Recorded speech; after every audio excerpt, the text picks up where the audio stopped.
जल्दी से भाई लोग पढ़ने में मदद करें। यूहन्ना 11:1 से 44 आयत। मरियम और उसकी बहन मार्था के गांव बेथनिया का लाजर नाम एक मनुष्य बीमार था। ये वही मरियम थी जिसने प्रभु पर इत्र डालकर उसके पांवों को अपने बालों से पोछा था। इसी का भाई लाजर बीमार था। सो उसकी बहनों ने उसे कहला भेजा कि हे प्रभु, देख, जिससे तू प्रीति रखता है वह बीमार है। यह सुनकर यीशु ने कहा, यह बीमारी मृत्यु की नहीं, परंतु परमेश्वर की महिमा के लिए है, कि उसके द्वारा परमेश्वर के पुत्र की महिमा हो। और यीशु मार्था और उसकी बहन और लाजर से प्रेम रखता था। सो जब उसने सुना कि वह बीमार है, तो जिस स्थान पर वह था वहां 2 दिन और ठहर गया।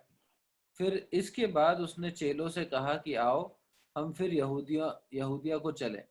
चेलों ने उससे कहा, हे रब्बी, अभी तू यहूदी अभी तो यहूदी तुझे पत्थरवाह करना चाहते थे, और क्या तू फिर भी वहीं जाता है? यीशु ने उत्तर दिया, क्या दिन के 12 घंटे नहीं होते? यदि कोई दिन को चले तो ठोकर नहीं खाता है, क्योंकि इस जगत का उजाला देखता है। परंतु यदि कोई रात को चले तो ठोकर खाता है, क्योंकि उसमें प्रकाश नहीं। 11।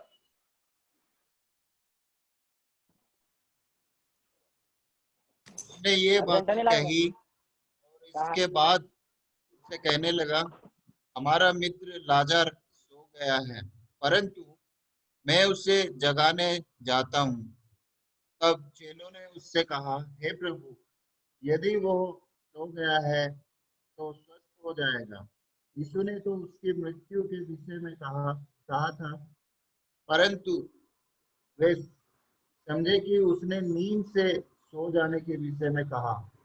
तब यीशु ने उनसे साफ साफ कह दिया, लाजर मर गया है, और मैं तुम्हारे कारण आनंदित हूँ कि मैं वहां न था, जिससे तुम विश्वास करो। परंतु अब आओ हम उसके पास चलें। तब थोमा ने, जो दिदुमुस कहलाता है, अपने साथी चेलों से कहा, आओ हम भी उसके साथ मरने को चले। 17 आयत।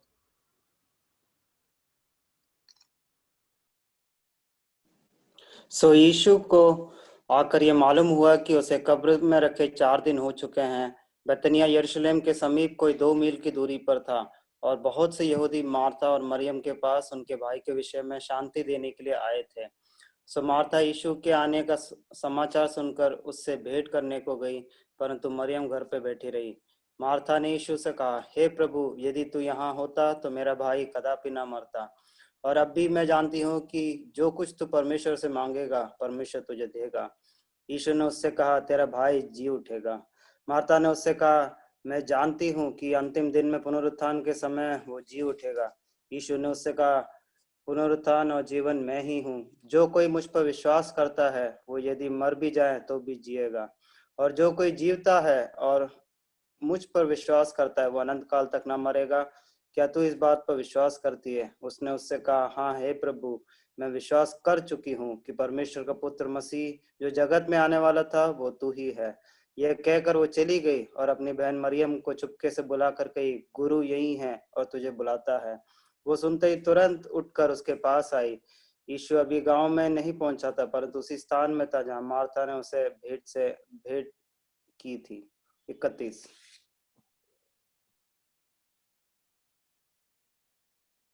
तब जो यहूदी उसके साथ घर में थे और उसे शांति दे रहे थे, ये देखकर कि मरियम तुरंत उठ के बाहर गई है और यह समझकर कि वह कब्र पर रोने जाती है, उसके पीछे हो लिए। जब मरियम वहां पहुंची जहां यीशु था, तो उसे देखते ही उसके पांवों पर गिर के कहा, हे प्रभु, यदि तू यहाँ होता तो मेरा भाई न मरता। तब यीशु ने उसको और उन यहूदियों को जो उसके साथ साथ आए थे रोते हुए देखा, और आत्मा में बहुत ही उदास हुआ, तो घबरा कर कहा, तुमने उसे कहाँ रखा है? उन्होंने उससे कहा, हे प्रभु, चलकर देख ले। यीशु के आंसू बहने लगे। तब यहूदी कहने लगे, देखो वह उससे कैसी प्रीति रखता था। परंतु उनमें से कितनों ने कहा, क्या यह जिसने अंधों की आंखें खोली यह भी न कर सका कि वह मनुष्य न मरता? यीशु मन में फिर बहुत ही उदास होकर कब्र पर आया वह एक गुफा थी और एक पत्थर उस पर धरा था। 39।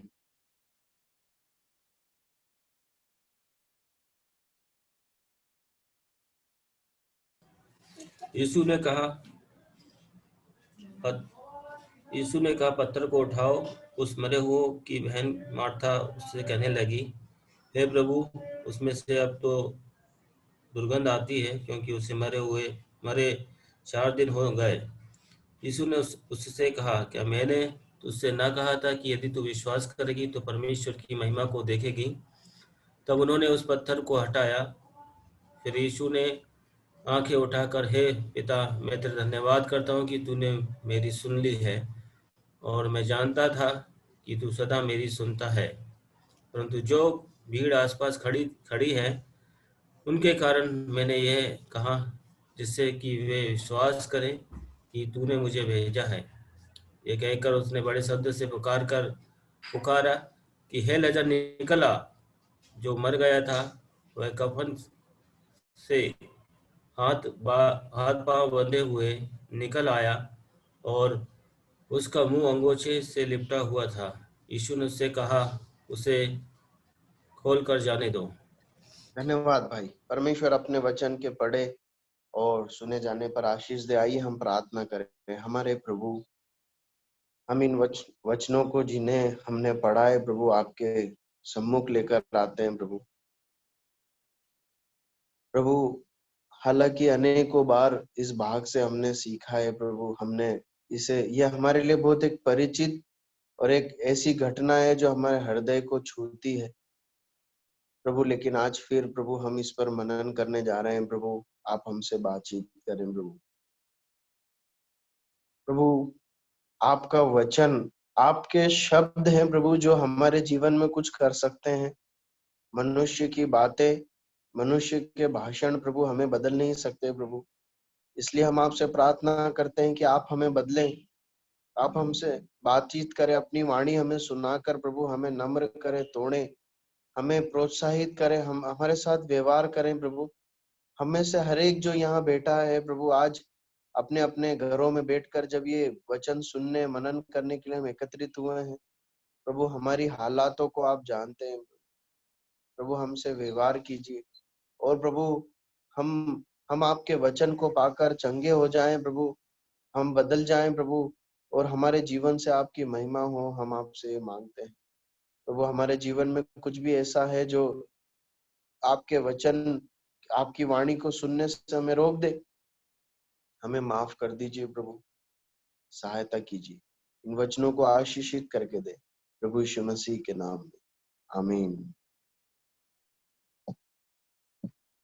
हमने कई बार इस भाग पर मनन किया है, वरन पिछले समयों में भी किया है, लेकिन पिछले दिनों मैं अपने ध्यान मनन में इस भाग से पढ़ रहा था, और कुछ बातें जो प्रभु ने सिखाई है वो मैं आपके साथ बांटना चाहता हूँ। ज्यादा इस घटना के बारे में बोलने की जरूरत नहीं है, क्योंकि बहुत अच्छे से ये घटना हमें ध्यान है, ये याद है किस प्रकार ये घटना हुई, हम जानते हैं। इसलिए हम सीधे अपने उन बिंदुओं पर आएंगे जिससे हम कुछ बातों को सीखते हैं। देखिए, ये एक परिवार है जहाँ पर 2 बहनें और एक भाई है। हम बाकी परिवार के सदस्यों के बारे में नहीं जानते हैं। इस परिवार से, इन भाई बहनों से कुछ बहुत महत्वपूर्ण बातें जो हमारे मसीही जीवन के लिए, शिष्यता के जीवन के लिए जरूरी है, हम सीख सकते हैं। एक भक्त परिवार के रूप में, या एक बहुत ही उदाहरण परिवार के रूप में हम इस परिवार को देख सकते हैं। पहली बात जो हम इस परिवार से सीखते हैं, उसके लिए हम एक आयत को पढ़ते हैं, 11 अध्याय उसकी 27वीं आयत। 11 अध्याय 27वीं आयत में इस प्रकार लिखा है, और उसने उससे कहा, हाँ हे प्रभु, मैं विश्वास कर चुकी हूँ कि परमेश्वर का पुत्र मसीह जो जगत में आने वाला था वह तू ही है। पहली बात जो इस परिवार से हम सीख सकते हैं वो ये है कि ये परिवार प्रभु यीशु मसीह पर विश्वास करता था और प्रभु यीशु मसीह से प्यार करता था।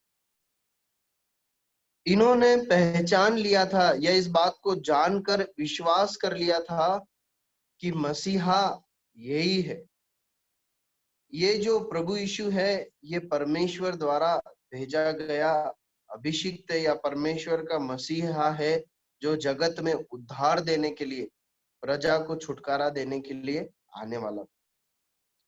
देखिए, केवल विश्वास किया ये कोई अपने आप में बड़ी सी बात दिखाई नहीं देती, लेकिन ये इनका विश्वास उदाहरणीय या हम इनके समान विश्वास रखें, ये उस स्तर तक तब पहुंचा जब इस घटना में हम देखते हैं कि इनका विश्वास और इनका प्रेम जो है इनके कार्य और जीवन से प्रकट होता है।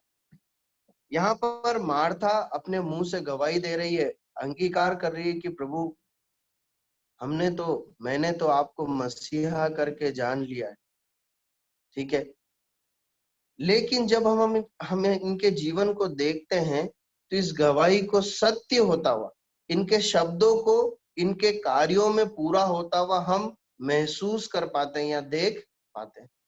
ये एक बात है जो इस परिवार से हम सीख सकते हैं, क्या कि हमारा विश्वास प्रभु यीशु मसीह पर होना चाहिए, और जो विश्वास है वो विश्वास हमारे कार्यों में, हमारे जीवन में प्रकट होना चाहिए।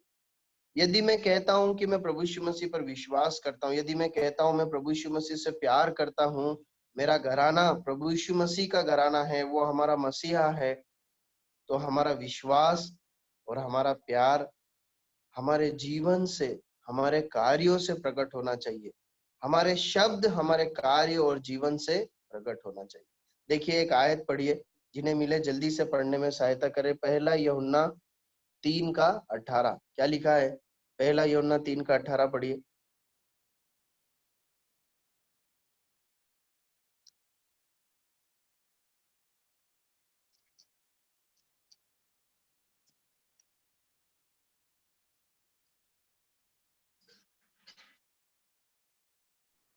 पहला यूहन्ना 3 हाँ जी पढ़िए। बालकों, हम वचन और जीभ ही से नहीं पर काम और सत्य के द्वारा भी प्रेम करें। लिखा है कि हे बालकों, हम वचन और जीभ से नहीं पर काम और सत्य के द्वारा भी प्रेम करें। परमेश्वर का वचन हमें सिखाता है, परमेश्वर के वचन में उनके शिष्यों के लिए, भक्तों के लिए ये आज्ञा दी हुई है कि जब आप ऐसा कहते हैं कि मैं प्यार करता हूं, मैं परमेश्वर आपसे प्रेम करता हूं, हालांकि यहाँ पर जब ऊपर दिया गया है तो आपसी संबंधों के विषय में प्रकट किया गया है, प्रेम और विश्वास की जहां बात आती है तो वो शब्दों में नहीं परंतु कार्यों में प्रकट होना चाहिए। याकूब की पत्री 2:17 है, आप नोट कर लीजिए। वहां पर लिखा है, विश्वास कर्म के बिना मरा हुआ है। अगर हम ये दावा करते हैं कि मैं विश्वास करता हूं, तो हमारे कर्मों में वो विश्वास, हमारे कर्मों में वो प्रेम दिखाई देना चाहिए। और हम देखते हैं कि मरियम मार्था के अंदर वो विश्वास, वो प्रेम उनके कार्यों में नजर आता है। प्रियो, परमेश्वर हमारी सहायता करे जब ये विश्वासी का जीवन, शिष्यता का जीवन, प्रभु यीशु से हम प्रेम करते हैं, इस दावे का जीवन जब हम जी रहे हैं ना, तो हमारे प्रतिदिन के जीवन में, हमारे जीवन में आए उतार चढ़ाव में हमारा विश्वास और प्रेम प्रभु पर दिखाई देना चाहिए। प्रभु हमारी सहायता करे। ठीक है, दूसरी बात हम देखते हैं,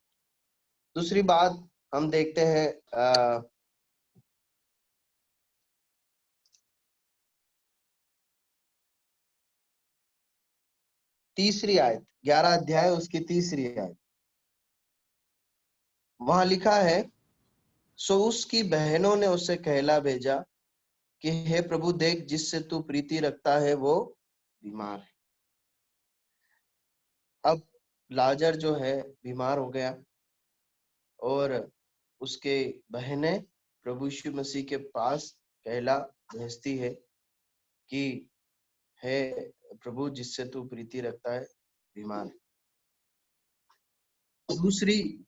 दूसरी जो बात है हम इस परिवार से सीख सकते हैं वो ये है, अपने संकट या बुरे हालातों में ये परिवार अपने मसीहा को पुकारता था, या प्रभु यीशु मसीह पर निर्भर रहने वाला परिवार। आप समझ रहे हैं इस बात को? अपने बुरे परिस्थिति में इन्होंने अपनी निर्भरता को, अपनी उम्मीद को प्रभु यीशु मसीह पर टिकाया। ये एक दूसरी बात है जो हम इस परिवार से सीख सकते हैं।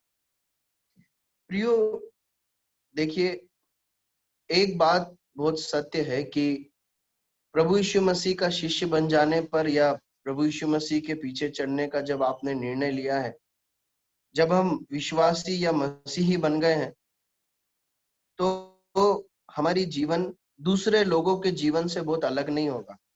अब हम, परमेश्वर ने ऐसा ठहराया है कि परमेश्वर के लोग इस संसार में जो परिस्थितियां हैं उसको भुगतते हुए, उसमें से होकर गुजरते हुए अपने जीवन को जिए और परमेश्वर के राज्य में प्रवेश करें। जब ऐसा है तो उतार चढ़ाव, दुख, मुसीबत, बीमारी, निर्धनता, परेशानियां, अलग अलग परेशानियां आती रही। लाजर और मार्था और मरियम, ये जो परिवार है, ये हमें सिखाता है कि हमें अपने समस्याओं या बुरे समयों पर अपनी निर्भरता, अपनी आशा अपने प्रभु पर, प्रभु यीशु मसीह पर लगानी चाहिए। देखिए, हो सकता है कि परिस्थितियों से लड़ने के लिए पैसा हमारे पास हो, स्वास्थ्य हो, या कुछ और विचार या संसाधन हमारे पास हो सकते हैं, लेकिन इस परिवार के विषय में हम देखते हैं इन्होंने प्रभु पर भरोसा रखा, पर प्रभु के प्रति निर्भरता को दिखाया, प्रभु के पास कहला भेजा। आपको मालूम है इस समय प्रभु कहाँ पर है? देखिए, जहां तक मैंने इसे समझने की कोशिश की है, जो तथ्य मुझे पिछले अध्याय से और इस अध्याय से मिले और कुछ और भागों को पढ़ के मिले, तो ऐसा समझ में आता है प्रभु यीशु मसीह बेतनियास में नहीं परंतु एनोन में है। एनोन ऐसी जगह है जहां पर यूहन्ना बपतिस्मा देता था। लगभग 50-60 किलोमीटर दूर होगा ये बेतनिया से। अगर इस मामले में आपके पास कुछ और प्रकाश है या इसमें कुछ करेक्शन की गुंजाइश है तो आप मुझे इस सभा के बाद बताएं ताकि हम इसे ठीक कर सके। पर मुझे अध्ययन करने पे ऐसे ही पाया गया कि प्रभु यीशु मसीह एनोन में कहीं पर है।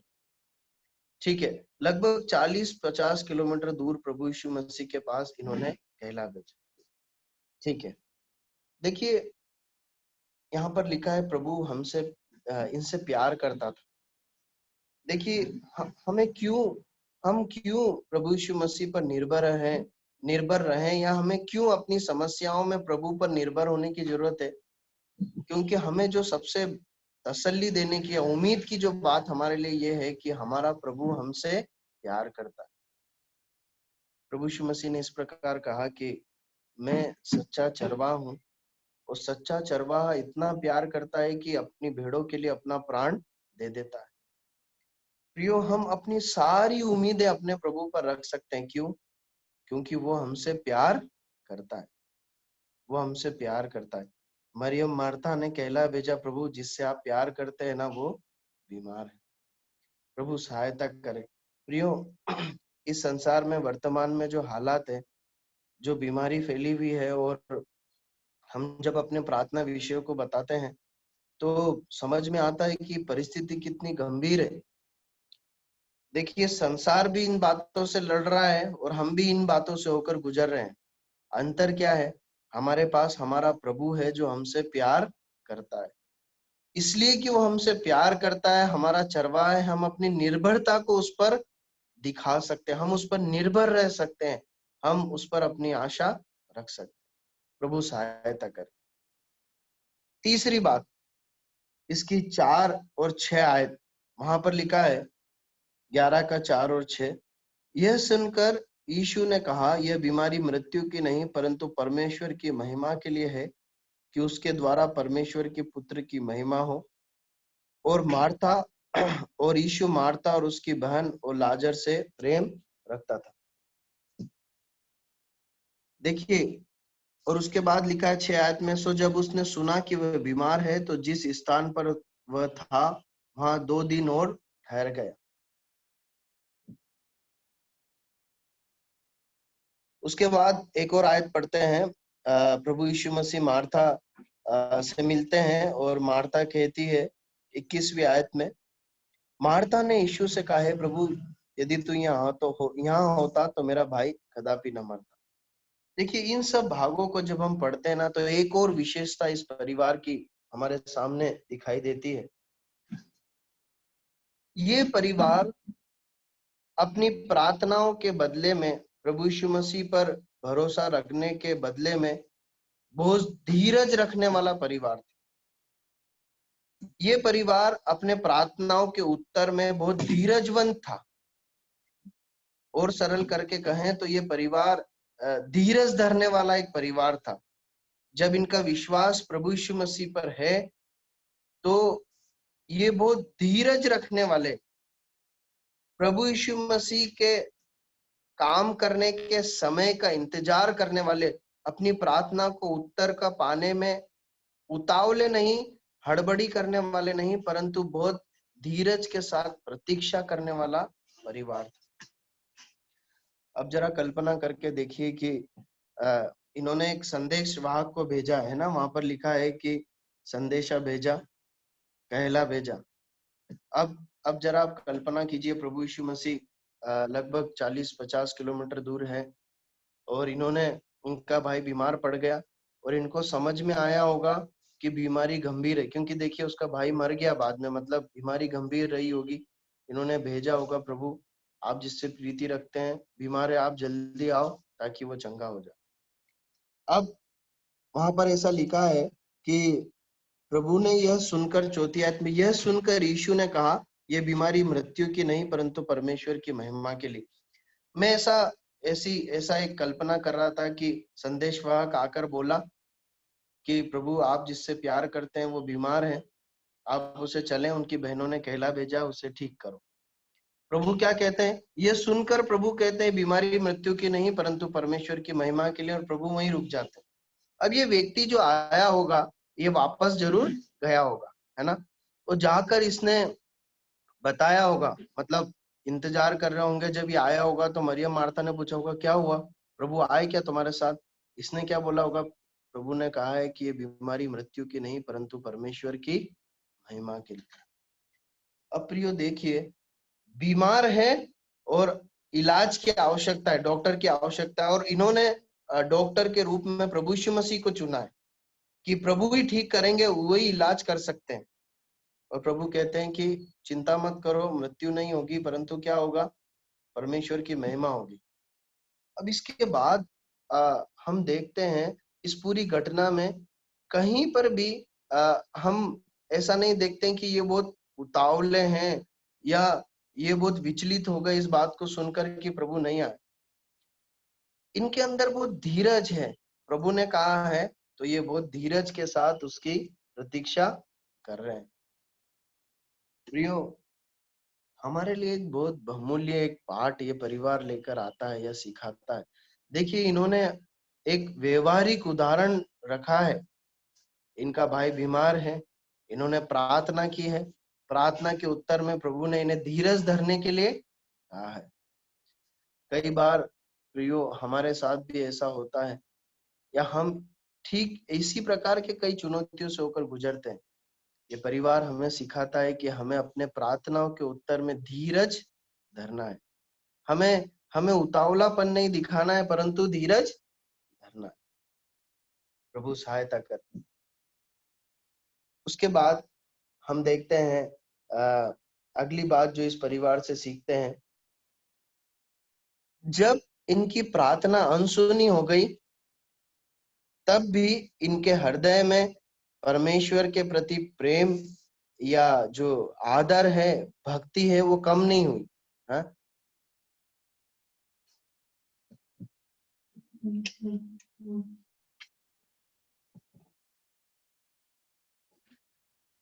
परमेश्वर के प्रति प्रेम या आदर इनके जीवन में कम नहीं हुआ जब इनकी प्रार्थना अनसुनी हो गई। कैसे बोल सकते हैं? देखिए इन्हें क्या संदेश मिला था? इन्हें संदेश मिला था कि ये बीमारी मृत्यु की नहीं परंतु परमेश्वर की महिमा के लिए, ठीक है। अब इसका इन्होंने क्या अर्थ निकाला होगा? इसलिए कि हम तो ये घटना बाद में पढ़ रहे हैं, तो जब हम पिछली बार मनन कर रहे थे तो भाई बहन जी ने उसको समझाया था कि प्रभु यीशु मसीह ने कहा है कि इसका अंत मृत्यु नहीं होगा परंतु परमेश्वर की महिमा होगी, ठीक है। तो हम उस बात को समझ गए, लेकिन इनके लिए तो ये घटना इस प्रकार नहीं थी, है ना। जो हो रहा है वो कंटिन्यूस हो रहा है, तो इन्हें नहीं मालूम था आगे क्या होगा। अब इन्हें मालूम है, प्रभु ने कहा है कि क्या होगा, महिमा होगी, लेकिन क्या हो गया, मृत्यु हो गई। अब मृत्यु हो गई है, इनके पास संदेश है कि महिमा होगी, मृत्यु ना होगी, लेकिन मृत्यु हो गई। और मृत्यु होने के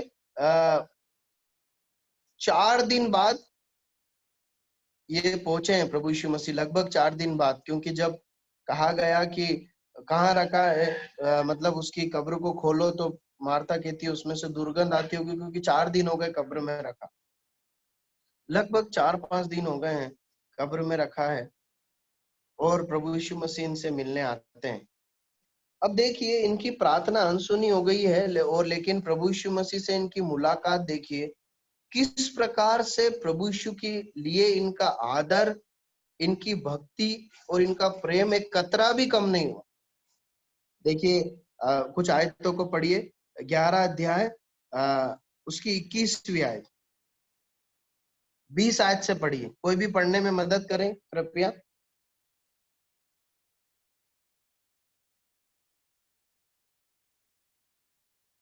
11 अध्याय की 21 आयत से पढ़िए, 20 आयत से। तो मार्था यीशु के आने का समाचार सुनकर उससे भेंट करने को गई, परंतु मरियम घर पर बैठी रही। मार्था ने यीशु से कहा, हे प्रभु, यदि तू यहाँ होता तो मेरा भाई कदापि ना मरता। और अब भी मैं जानती हूँ कि जो कुछ तू परमेश्वर से मांगेगा परमेश्वर तुझे देगा। यीशु ने उससे कहा, तेरा भाई जी उठेगा। मार्था ने उससे कहा, मैं जानती हूँ कि अंतिम दिनों में पुनरुत्थान के समय वह जी उठेगा। बस इसके बाद इसकी 32 आयत पढ़िए। जब मरियम वहां पहुंची जहां यीशु था, तो उसे देखते ही उसके पांवों पर गिर के कहा, हे प्रभु, यदि तू यहाँ होता तो मेरा भाई न मरता। जब यीशु ने बस काफी है, काफी। देखिए हम इस बात को देख रहे हैं कि इनकी उम्मीद, इनकी आशा जो इन्होंने प्रभु यीशु मसीह पर रखी थी, जो प्रार्थना इन्होंने प्रभु यीशु मसीह से की थी, वो पूरी नहीं हुई। उसके बाद इनका प्रत्युत्तर देखिए प्रभु यीशु मसीह के प्रति कैसा, इस बात को हम देख रहे हैं। इनके हृदय में प्रभु यीशु मसीह के लिए प्रेम, आदर, भक्ति की कोई कमी नहीं है।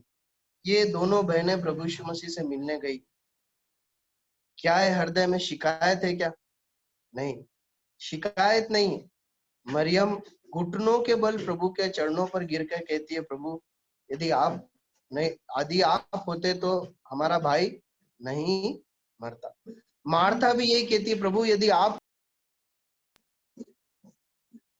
आप होते तो मेरा भाई नहीं मरता। देखिए कोई शिकायत नहीं है, अपने हृदय को जरूर उंडेल रहे हैं, अपने दुख को जरूर जाहिर कर रहे हैं, लेकिन प्रभु यीशु मसीह के प्रति कुड़कुड़ाना और निराश हो जाना, प्रभु यीशु मसीह को बुरा भला कहना उनके जीवन में नहीं देखते। इन्होंने ऐसा नहीं कहा, क्या प्रभु आपको संदेशा भेजा था, आप अब आ रहे हैं, मैं हमारा भाई मर गया, आप चाहते तो बचा सकते थे, लेकिन आपने हमारे बारे में कुछ सोचा नहीं, आप तो हमसे प्यार करते थे, क्या यही आपका प्यार है? ऐसा कुछ भी नहीं कहा। प्रियो, कितना एक उत्कृष्ट उदाहरण है। देखिए ये कोई एक साधारण सी बात नहीं है, क्योंकि जब हम इसराइलियों के जीवन में देखते हैं कनान देश की यात्रा में, तो बहुत छोटी बड़ी बातों पर वो परमेश्वर के विरुद्ध बुड़बुड़ाते थे। जब उन्होंने रोटी नहीं मिली तो बुड़बुड़ाने लग गए, पानी नहीं मिला बुड़बुड़ाने लग गए, फिर खाना मिलने लगा तो उनको खाने के लिए नॉनवेज नहीं मिला तो फिर कुड़कुड़ाने लग गए, कभी शत्रुओं के डर से कुड़कुड़ाने लग गए। इस प्रकार से वो कुड़कुड़ाते थे। लेकिन यहाँ पर हम देखते हैं इनका भाई मर गया है, लेकिन इनके जीवन में अपने प्रभु परमेश्वर के लिए आदर और भक्ति की कोई कमी नहीं। प्रियो, ये है सच्ची भक्ति, ये है सच्ची शिष्यता, ये है वो विश्वास जो परमेश्वर पर सच्चा विश्वास है। और ये इनके जीवन में नहीं, हम अलग अलग भक्तों के जीवन में भी अगर ढूंढे तो हम यही पाते हैं। हम अय्यूब के जीवन में पढ़ते हैं, उसका सब कुछ चला गया, उसके बच्चे मर गए, उसकी धन संपत्ति चली गई। क्या कहता है? परमेश्वर ने दिया, परमेश्वर ने ही ले लिया, उसका नाम पवित्र माना जाए, उसका नाम धन्य माना जाए। प्रियो, देखिए विश्वास है ना, पाने, विश्वास के साथ पाना, ये विश्वास की परिभाषा नहीं है, परंतु विश्वास के साथ उंडेल देना या विश्वास में अपने आप को समर्पित कर देना, ये है मसीह विश्वास। प्रियो, कई बार हो सकता है कि हमें अपनी प्रार्थनाओं का उत्तर ना मिले, लेकिन हमारे हृदय में अपने प्रभु के लिए आदर और भक्ति और प्रेम खत्म नहीं होना चाहिए। और एक और बात है जो बहुत बहुत आश्चर्य में डालती है, तारीफ के काबिल है। देखिए, मार्था ने कहा,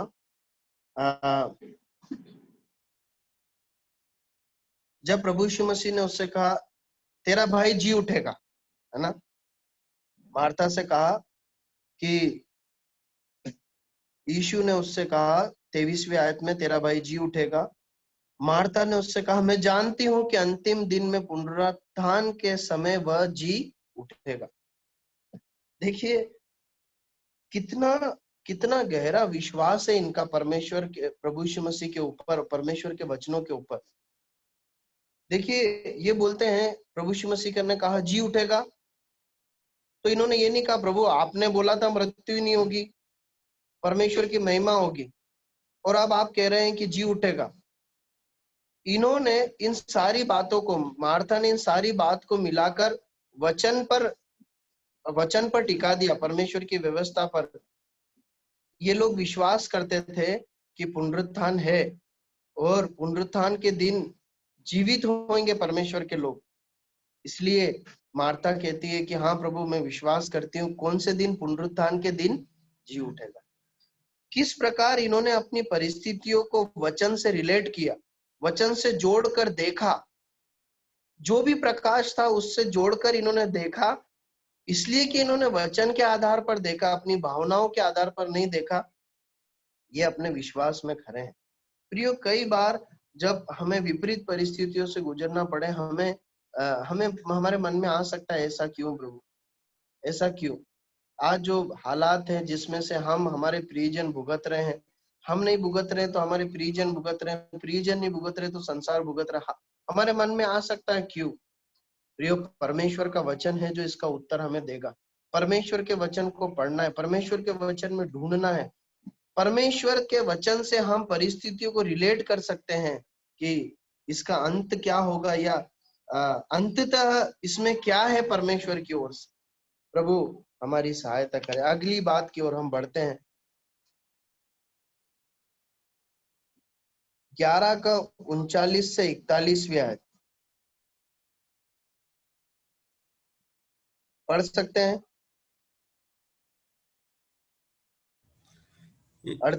39 से 41। यीशु ने कहा, पत्थर को उठाओ।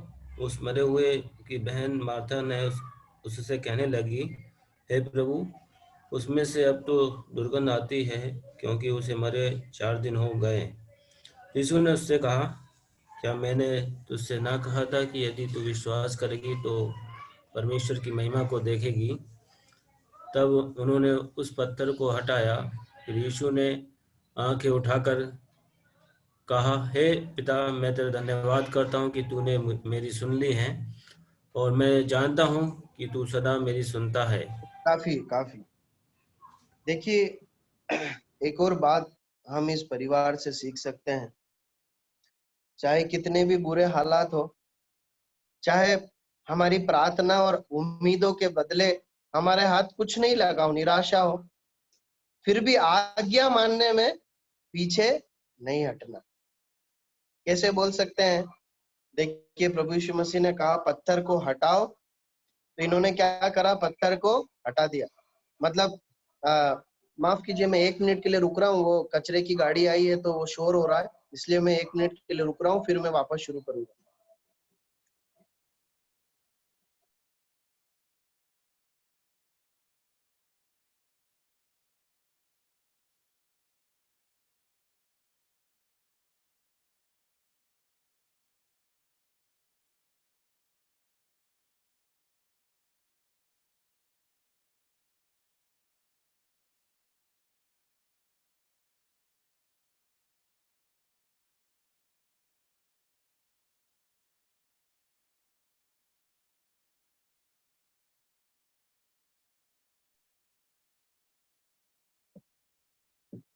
देखिए, इन्होंने जो हम इस बात को देख रहे थे कि चाहे हमारे उम्मीदें पूरी ना हो, तब भी हमें आज्ञाकारिता छोड़ना नहीं है। जब इस परिवार से कहा गया कि ये पत्थर को हटाओ, तो पत्थर हटाया गया। हालांकि मरियम और मार्था ने नहीं हटाया होगा, लोगों ने हटाया होगा, लेकिन निश्चय बिना मार्था और मरियम की परमिशन के उनके भाई की कब्र का पत्थर कोई हटा नहीं सकता। जब प्रभु ने कहा पत्थर हटाओ, इन्होंने क्या कहा? मार्था ने कहा प्रभु अभी तो दुर्गंध आ रही होगी। शायद मार्था ने सोचा होगा कि प्रभु यीशु मसीह मिल नहीं पाए, देख नहीं पाए लाजर को, तो शायद उसके बॉडी को देखना चाह रहे हैं, इसलिए शायद मरियम ने कहा होगा, हम नहीं जानते। लेकिन प्रभु ने कहा कि हटाओ, तो इन्होंने क्या करा?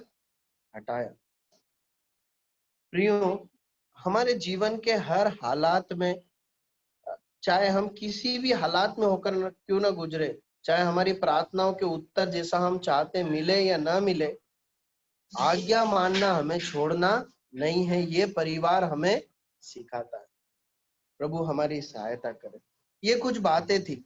अब जल्दी से कुछ बातें हम देखेंगे जो इस परिवार के प्रति, या ऐसा परिवार या ऐसे लोग जब परमेश्वर पर विश्वास के साथ अपने जीवन को जीते हैं, तो परमेश्वर उनके साथ कैसा व्यवहार करते हैं, या परमेश्वर उनके लिए क्या करते हैं, हम इसी बात में देख सकते हैं।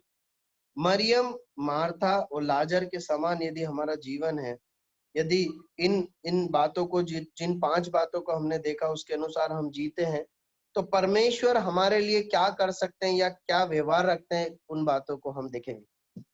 पहली बात, परमेश्वर उनकी प्रार्थनाओं को सुनते हैं।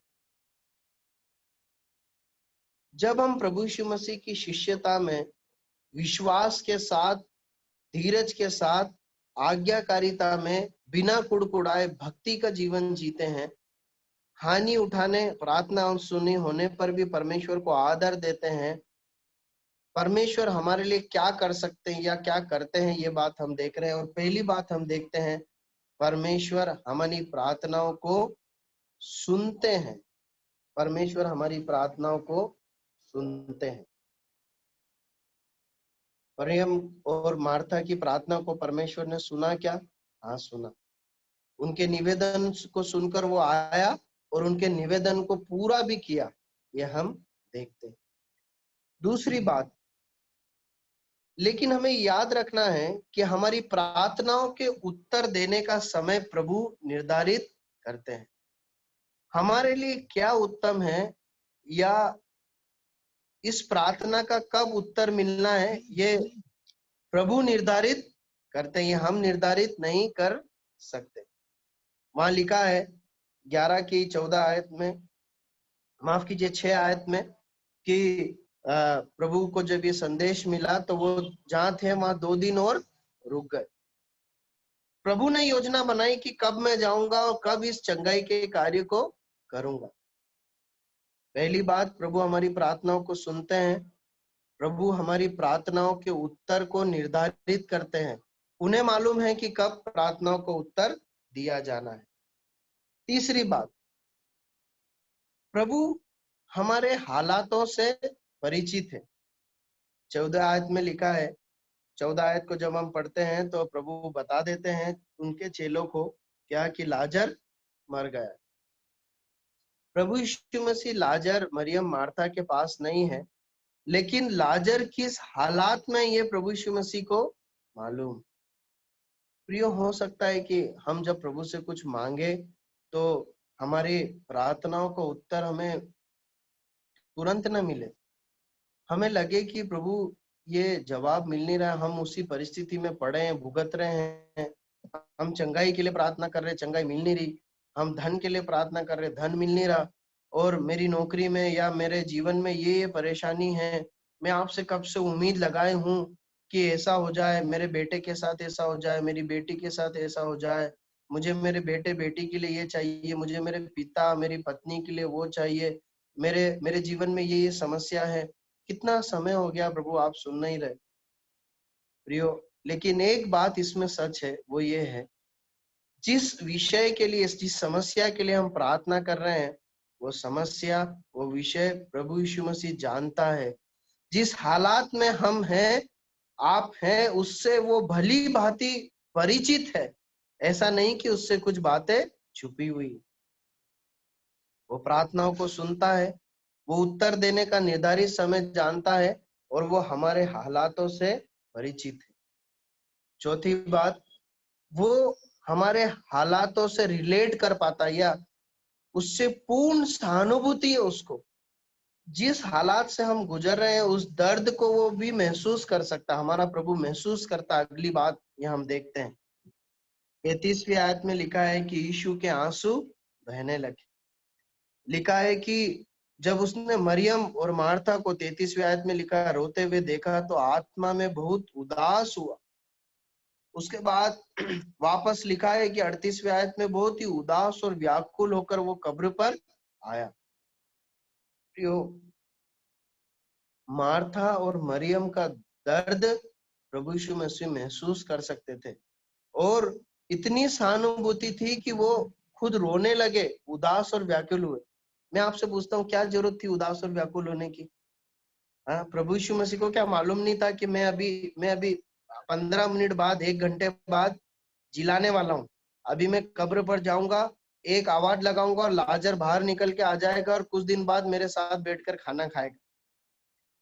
देखिए, प्रभु यीशु मसीह ने ऐसा नहीं कहा। जब ये लोग रोने लग गए, गिड़गिड़ाने लग गए, तो मरियम को बोल रहे, अरे मरियम, तू क्या रो रही है? प्रभु यीशु मसीह ने इस प्रकार से हंसते हुए नहीं कहा कि मैं जिलाने वाला हूँ, अभी तू देख मैं क्या चमत्कार करने वाला हूँ। लेकिन उनके दुख को देखकर प्रभु यीशु मसीह खुद दुखी है। प्रियो, जिस प्रभु यीशु मसीह के पीछे हम चलते हैं, जिसे हम प्रभु मसीहा कहते हैं, वो हमारी परिस्थितियों से न केवल परिचित है, पर जैसे हम पीड़ित या दुखित होते हैं, वैसे वो भी दुखित या पीड़ित होता है। ये बहुत बड़ी बात है हमारे लिए, कि हमारे लिए बहुत बड़े मायने इस बात के कि हमारे दर्द को वो महसूस कर सकता है। लिखा, यीशु के आंसू बहने लगे। प्रियो, हमारे लिए बहुत उम्मीद है। हमारा एक ऐसा चरवाहा है जो हमारे दर्द को महसूस कर सकता है। उसके बाद हम अगली बात देखते हैं, प्रभु यीशु मसीह लाजर को जीवित कर देते हैं।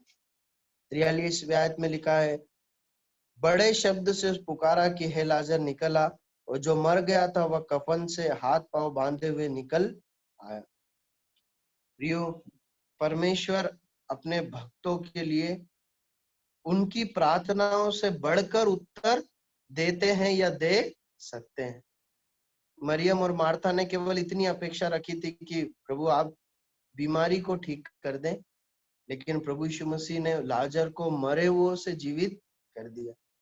हमारे मांगने और हमारी अपेक्षा करने से कहीं अधिक बढ़कर प्रभु यीशु हमारे लिए कर सकते हैं और करते हैं, ये बात हम सीखते हैं। और आखिरी बात हम देखते हैं, परमेश्वर अपने भक्तों के जीवन की समस्याओं से, बीमारियों या परेशानियों से अपनी महिमा को गढ़ते हैं। प्रभु यीशु मसीह ने कहा, ये बीमारी मृत्यु की नहीं परंतु परमेश्वर के नाम की महिमा हो, और अंततः क्या हुआ? परमेश्वर के नाम की महिमा हो। एक बात है जो हम यहाँ पर सीख सकते हैं कि जब हम परेशानियों से होकर गुजरते हैं, तो हम ये उम्मीद रखें कि परमेश्वर इसके द्वारा भी अपनी महिमा लेंगे, इसके द्वारा भी परमेश्वर अपनी महिमा को लेंगे। परमेश्वर हमारी सहायता करे, इन वचनों को आशीषित करके दे। प्रभु के नाम की महिमा हो।